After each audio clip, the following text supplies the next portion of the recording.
Hey guys, how's it going? Andrew here, Enough Said Cards on Monday afternoon. I hope you're all doing well.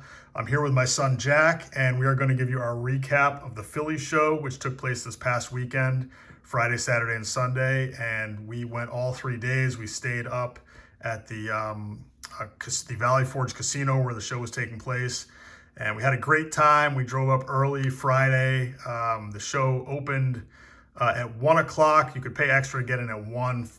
The regular time to open was 3. So we were there from 1 to 8 on Friday, then all day Saturday and half the day Sunday. So in a few minutes, we're going to show you our pickups. Jack is going to tell you how he turned a card out of his common box into a Babe Ruth card. And we're going to give you kind of our overall thoughts on the show. So we arrived Friday. Like I said, we met up with my friend Mike Armstrong, whose channel is called Caught Looking with Mike Armstrong. And we walked around together pretty much for the rest of the day Friday. Friday, the only purchase I made is in front of you. This is a stock certificate, 1 share of stock of the Boston Red Sox, and this was from 1913, December 1913. And Mike actually found this. We were standing at a table of a kind of an old-time dealer. He said he hadn't done a show in a long time, and he had kind of like random ephemera, just kind of like various sports items, different things that, you know, I thought really cool stuff overall. And Mike came across this, and I just decided I had to have this. There's a seal on the bottom there. Boston American League Baseball Club, incorporated 1901. And John Taylor, who signed here at one time, was the owner of the Red Sox. And his family, I believe, founded the Boston Globe. Also here, treasurer at the time was Robert McCroy, who at one time was a minority owner of the team. And I'm just going to flip it over to the back real quick. And it'll be kind of sideways, but signature on the back is of Joseph Lannon, who later was the owner of the Red Sox. And I've actually talked about him in other videos, some other items that I have related to him. But picked that up, and I just absolutely love this. Thank you, Mike, for finding this and pointing it out to me. I'm going to get this framed and put it in my office. So Friday, we ran into Mike O, was able to talk to him for a few minutes. And that's the only thing that I picked up Friday. Came back Saturday, was able to catch up with Ed, Wesker Griff for a few minutes. Nice to catch up with you, Ed.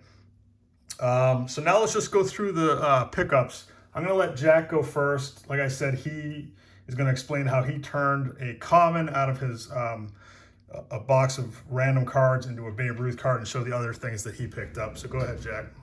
All right, so first I'm going to show some of my smaller stuff.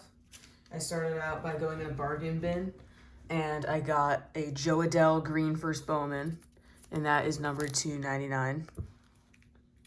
A Ozzy Albies First Bowman Blue, and that's a chrome. That's numbered to 150. A Nolan Arenado First Bowman Refractor, and that's numbered to 777. This card I thought was interesting. This is a error card because this is from 2021 Topps Heritage, and he was not actually a rookie in 2021, so I thought I might as well pick that up. And that is a Hot Box Purple. And then this card right here I traded for. I did not yet have a Clayton Kershaw rookie in my collection, and I saw it and I thought I had to have it. So I picked that up for 2 Vlad rookies and a Tatis. And then this next card, I don't really know much about it, but I thought it was kind of cool looking, and I like Jason Tatum, so I just thought I would pick it up. This is a 2017 Panini Prism Mosaic Jason Tatum rookie in a mint 9. Pretty cool looking card.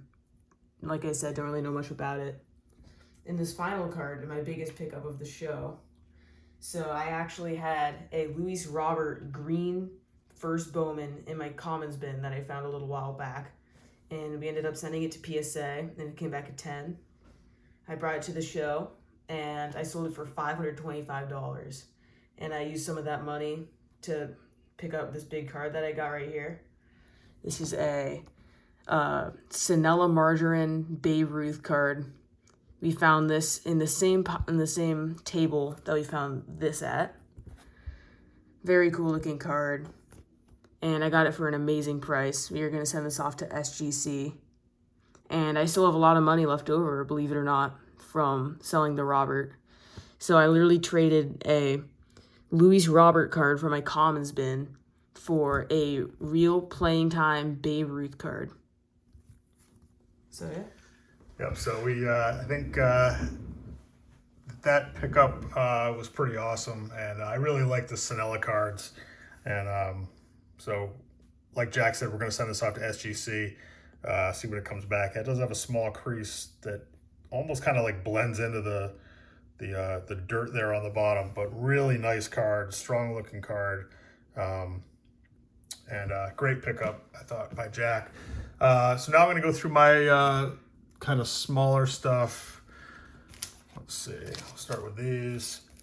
I found this Pat Tillman card, I thought was really cool and wanted to add this to my collection. So grabbed that.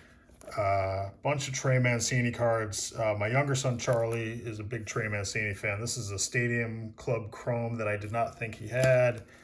First Bowman yellow, not numbered, but thought that one was cool. This is a July 4th, I think, Independence Day insert, numbered to 76, 35 out of 76. So picked up that one. First Bowman blue, numbered to 150. And then being Patriots fans, we had to pick up a couple Mac Jones cards. This one I thought would look kind of neat, out of this world. Donruss, Panini Prism Draft Green. And I don't even know what this one is. Panini Chronicles Draft Picks. So after yesterday's performance, Mac Jones has some work to do, but still hopeful that he will be a good quarterback. So picked up that stuff, then grabbed a couple of random pre-war cards. This set is the T69 Historic Home set, Helmar cigarettes. And I found this one. This one depicts the Hancock Clark House in Lexington, Massachusetts, which still stands today. And I'm from Lexington, that's where I grew up. So thought that was kind of neat for $5. Grabbed that.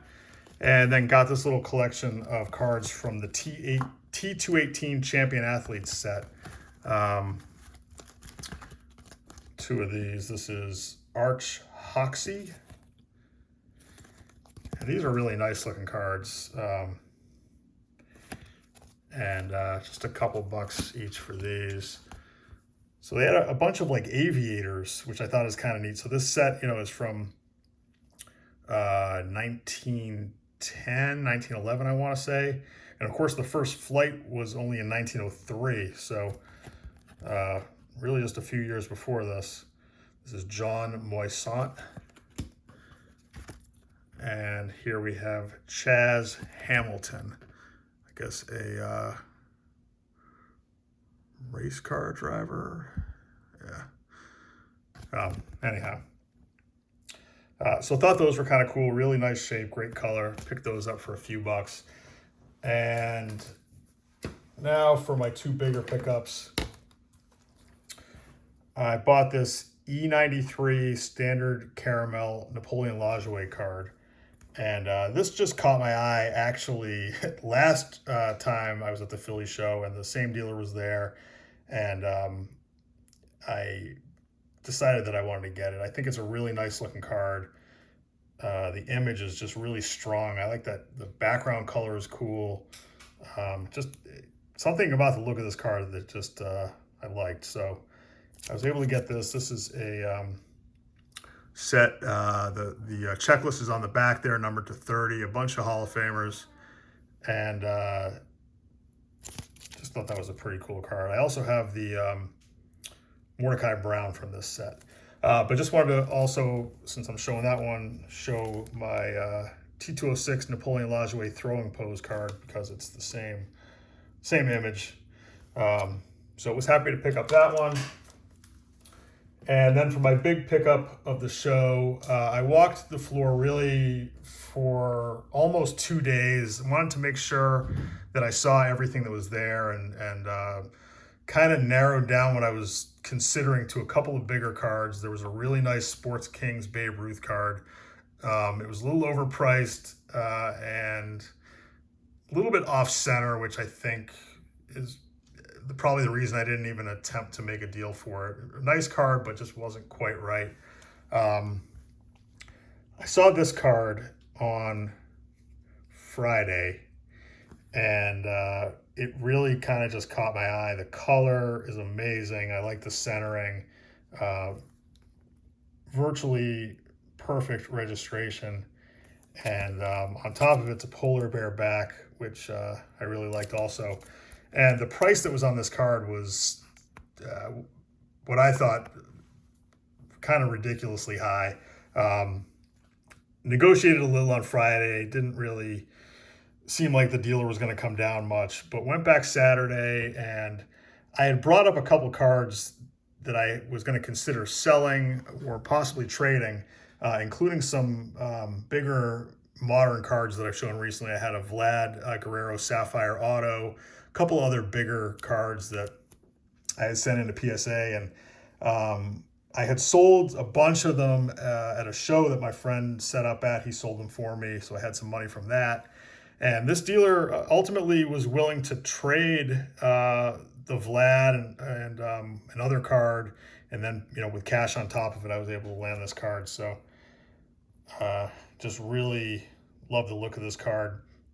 A little bit of a backstory. My wife, who really has no interest in baseball cards at all, at some point saw this card and decided that she really liked the look of it, and since then has called it the Rainbow Ty Cobb card, and kind of has jokingly over the years, as I would go off to shows, tell me to get a Rainbow Ty Cobb card.